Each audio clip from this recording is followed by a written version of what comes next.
बजरंग बाण, ये कहा जाता है कि भैया बजरंग बाण में हनुमान जी को शपथ दिलाई जाती है। तो कहते हैं कि भाई बजरंग बाण का पाठ ऐसे नहीं करना चाहिए, वो जब आपातकाल हो तब बजरंग बाण का आप पाठ करिए। और हनुमान बाहुक, ये जो दो चीज़ें, क्या इसका पाठ कभी भी कोई भी कर सकता है, या इसका कोई समय है कि ऐसे ही समय आप इसको करिए, या इससे मतलब वो करना चाहिए, इसको वर्जित करना चाहिए कि नहीं, ये एकदम आपातकाल में ही जो कहा जाता है, जो हमने सुना है, क्या सच्चाई है इसमें? जिस तल पर तुलसीदास जी हैं जी। वो हनुमान जी को शपथ दे सकते हैं। तुलसीदास जी हनुमान जी को इतनी गालियां देते हैं, राम जी को भी इतनी गालियां देते हैं। विनय पत्रिका सुनिए आप, और उसके बाद बड़े पछताते हैं। जी। तो हनुमान और राम को कोसने का साहस कौन कर सकता है? वही कर सकता है जो बिल्कुल लाडला हो गया हो। एक राजा की गोद में एक बच्चा बैठा था, उसकी दाढ़ी से खेल रहा था, तो सारे देख के हैरान। तो एक सभासद कहता है कि महाराज, संसार में किसी का साहस नहीं कि आपकी दाढ़ी से कोई खेल सके, लेकिन देखो ये आपका बच्चा, आपका पोता ऐसे खेल रहा है, आपकी दाढ़ी खींच भी रहा है, आपको कष्ट भी हो रहा है, फिर बाल भी पकड़ रहा है, बाल भी पकड़ रहा है, सब कुछ कर रहा है। तो उस तल की चेतना क्या हम हैं जो हम हनुमान जी को शपथ दे सकें कि आपको राम की शपथ? हम कौन होते हैं उनको शपथ देने? क्या बात है। होते कौन है हम? तुलसीदास जी दे सकते हैं। वो इसलिए ये रचना, मैं तो कहूँ कि परमाणु शक्ति से भरपूर रचनाएं हैं, तो इसलिए सहज रूप से किसी को इनको हाथ नहीं लगाना चाहिए। ये जो आपदा में बहुत ही कुछ भी आपदा हो, कुछ भी आपदा हो, इनके संचालन का विधान सबके बस की बात नहीं है। क्योंकि सही बात है, वो स्थिति के आप जो आपने कहा वो समझने के लिए दर्शकों के लिए काफी कि उस स्तर पे आप हो क्या, परमाणु बम है। हाँ मतलब वही, और वो उसको वही हाथ लगाए जो उसका जानकार है। एक ही पर्याप्त है जो हनुमान चालीसा है। ये गृहस्थ के लिए इससे सुंदर कुछ नहीं है। तो बाहुक भी नहीं। और देखिए ये सिद्धों की रचनाएं हैं जी। ये जो दोनों रचनाएं हैं, हनुमान बाहुक और बजरंग बाण, जी, जो व्यक्ति भक्ति के तल पे जब ऊपर चला जाता है, समझ गया मैं, सिद्धों के उसमें आ जाता है, श्रेणी में, कैटेगरी में, महायोगी या योगियों की श्रेणी में आ जाता है, उसको करना चाहिए उसके लिए नहीं। लेकिन मतलब ये तिवारी जी ये सही कहा कि आप भाई पढ़ाई अभी केजी में है और पुस्तक आप खोल रहे हैं फर्स्ट ईयर की, तो पहले केजी पार करिए, फिर फर्स्ट क्लास, सेकंड क्लास। विद्या तो आएगी नहीं। जी। आप अध्याय को निरर्थक कर दोगे कि आपने जो अध्याय है वो उसको निरर्थक कर दे। लेकिन चूंकि ये आसान सी भाषा है, मैं क्योंकि इसमें कसम की बात आई, बहुत छोटा सवाल है मेरा।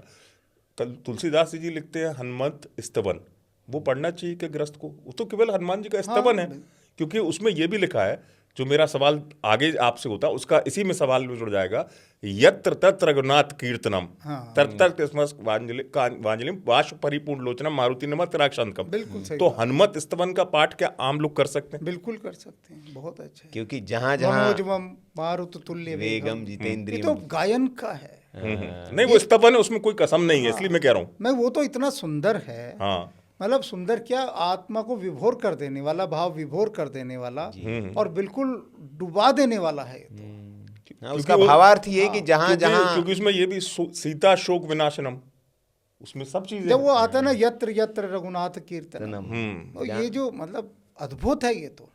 हनुमत स्तवन जरूर करना चाहिए। बिल्कुल। तो ईशान जी एक और भ्रम, हम थोड़ा सा मतलब आज आपका सानिध्य मिला, आपके साथ सत्संग हो रहा है, तो इस सत्संग में कुछ भ्रम जो है लोगों के वो दूर हो जाए, ये हमारी कोशिश है।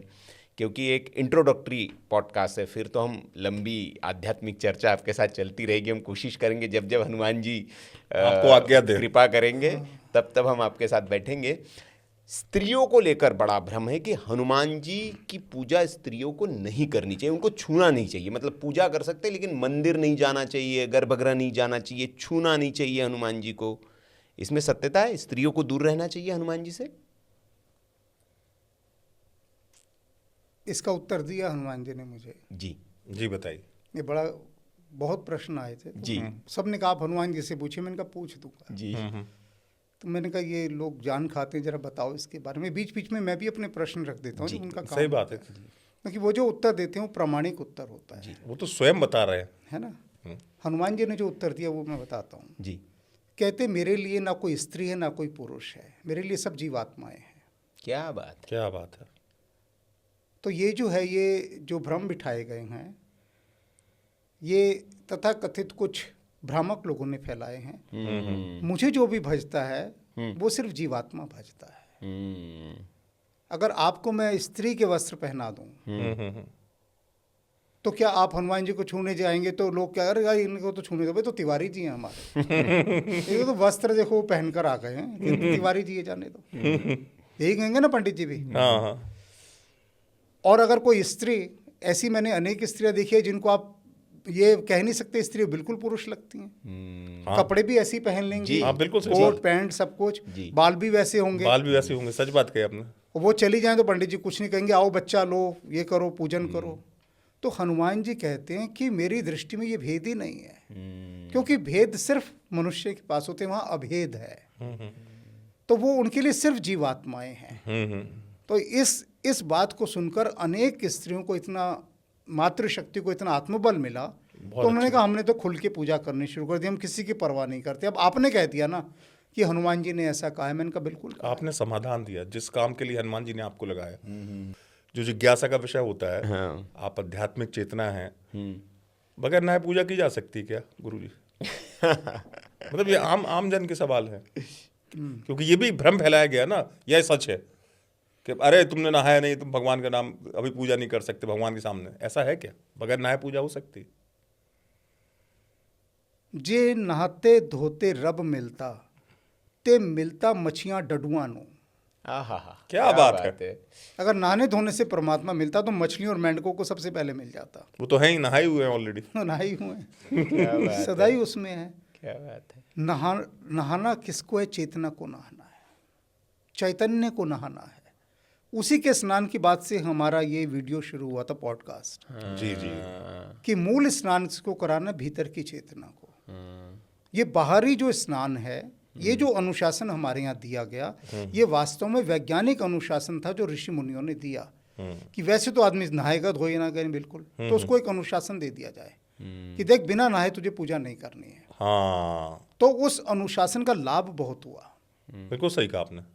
ये जो अनुशासन दिया, इससे शरीर की स्वच्छता आई, शरीर निरोग रहने लगा। वरना तो आदमी स्नान ही ना करे, निश्चिंत रहे कि भाई कोई जरूरत नहीं है। जो उत्तर मैंने इस मेरा जो उत्तर यहाँ पर है कि नहाना कोई अनिवार्य नहीं है पूजा करने के लिए, लेकिन शरीर स्वच्छता के लिए, शरीर की शुद्धता के लिए, स्वच्छता के लिए। और दूसरी बात, जब आप शुद्ध होकर नहा धोकर बैठते हैं ध्यान करने, पूजन करने, तो आपके भीतर एक स्फूर्ति आती है, आलस्य नहीं होता, प्रमाद नहीं होता। ये सारे वैज्ञानिक कारण हैं जो परस्पर जुड़े हुए हैं एक दूसरे के साथ। शरीर पर लगी गंदगी हट जाती है, सब कुछ होता है। नहीं परिवर्तन हो जाता है। बिल्कुल सही कहा। वो जो प्रमाद है वो आपके स्नान के पहले का दिखता है, भले आप कुछ कर लो, और स्नान के बाद वो एक ऊर्जा जो संचरित होती है उसका एक अलग महत्व है। तो ये ऋषियों के द्वारा दिया गया एक अनुशासन है जी।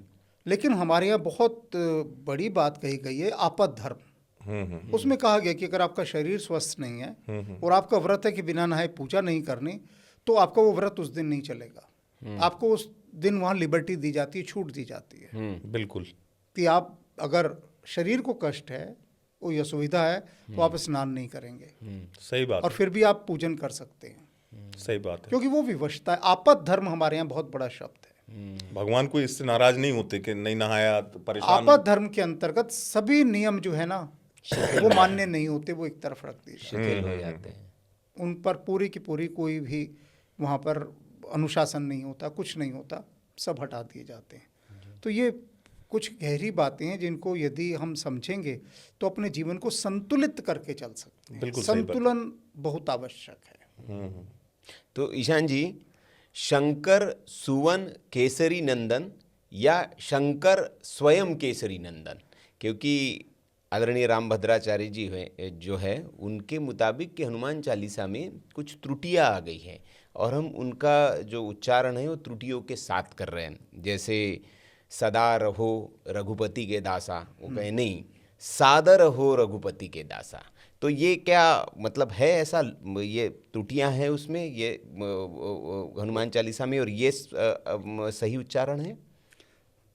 अब मैं सारी बातें यहीं कह दूंगा तो वो जो हनुमान चालीसा की मैं अभी व्याख्या पूरी लिख कर आया हूँ उसका क्या होगा? नहीं, वो भी देखेंगे नहीं, क्योंकि यहाँ इतना तो आपकी 6 घंटे की व्याख्या, और मुझे लगता है कि हम तो संक्षेप में जानना चाह रहे अब हैं। ये जितनी भी बातें अभी आपने कही जी इस पर मैं यहाँ एक बात कहना जी। चाहूँगा कि जो भी अन्य संत कह रहे हैं इसमें ये त्रुटि है, इसमें वो त्रुटि है, बिल्कुल बिल्कुल। इसको ऐसे ठीक करो, चलो मान लो आपने वो ठीक कर लिया, जी। उस करके गा भी लिया वैसे करके, ठीक है। उसके बाद भीतर आपका वो जो भीतर आपका तत्व था, मूल तत्व, वो तो वही रहेगा ना। मूल बात भीतर की चेतना के बदलने की, जो मैं कहता हूँ, शब्दों के थोड़ा सा इधर उधर कर देने से कोई आपके भीतर वो रूपांतरण घटित नहीं हो जाएगा। रूपांतरण घटित कब होता है? जब आत्मा अनुशासन आता है। ये जो छोटी छोटी चीज़ें हैं ना, क्या है, मन और बुद्धि इन पे अटक जाती है।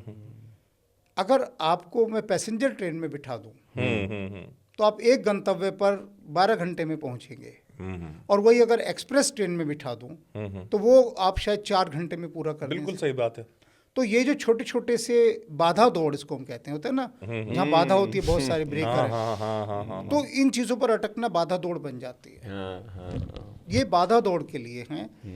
आपका जो मन भा रहा है अब वह उच्चारण कीजिए।